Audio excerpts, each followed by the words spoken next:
ഈ ദൃശ്യങ്ങളിലെ ശബ്ദം കേൾപ്പിക്കാൻ കഴിയില്ല. അസഹ്യമായ അസഹ്യവർഷമാണ്. വിഷുദിനത്തിൽ മാങ്കുളം ആനക്കുളത്തെത്തിയ ചെറായി സ്വദേശി സനീഷിനും കുടുംബത്തിനുമാണ് ഈ ദുരനുഭവം ഉണ്ടായത്. മദ്യലഹരിയിൽ ജീപ്പുമായി പാഞ്ഞെടുത്ത ജസ്റ്റിൻ ജോയ്, സനീഷ്, ബിജു എന്നിവരെ ചോദ്യം ചെയ്തതാണ് പ്രശ്നങ്ങളുടെ തുടക്കം.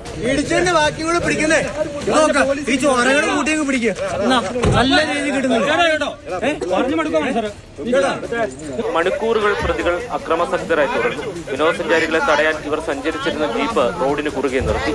പരസ്യമായി പൊതുസ്ഥലത്ത് മദ്യപിച്ചു. നാട്ടുകാർ പിന്തിരിപ്പിക്കാൻ ശ്രമിച്ചെങ്കിലും ഇവർ വഴങ്ങിയില്ല. ഇതിനിടയിൽ തമിഴ്നാട്ടിൽ നിന്നെത്തിയ വിനോദസഞ്ചാരികളുടെ കാറിന്റെ ചില്ല് ഇവർ എറിഞ്ഞു പൊട്ടിച്ചു.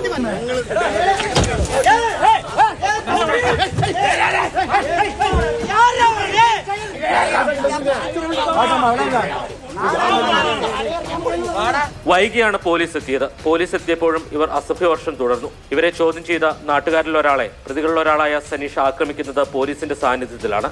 മാങ്കുളം പോലീസ് എയ്ഡ് പോസ്റ്റിൽ നിന്നെത്തിയ പോലീസ് ഉദ്യോഗസ്ഥൻ നിയമപാലനത്തിൽ തികഞ്ഞ പരാജയമായിരുന്നു. പിന്നെ ചേട്ടാ, ഇതൊക്കെ ഞങ്ങളെ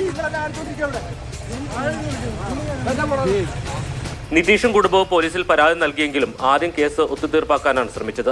അതിക്രമത്തിന്റെ ദൃശ്യങ്ങൾ സാമൂഹ്യ മാധ്യമങ്ങളിലൂടെ പ്രചരിച്ചതോടെ ഇന്നലെ പോലീസ് സംഭവത്തിൽ കേസെടുത്തു. ഇന്നാണ് പ്രതികളെ അറസ്റ്റ് ചെയ്യുന്നത്.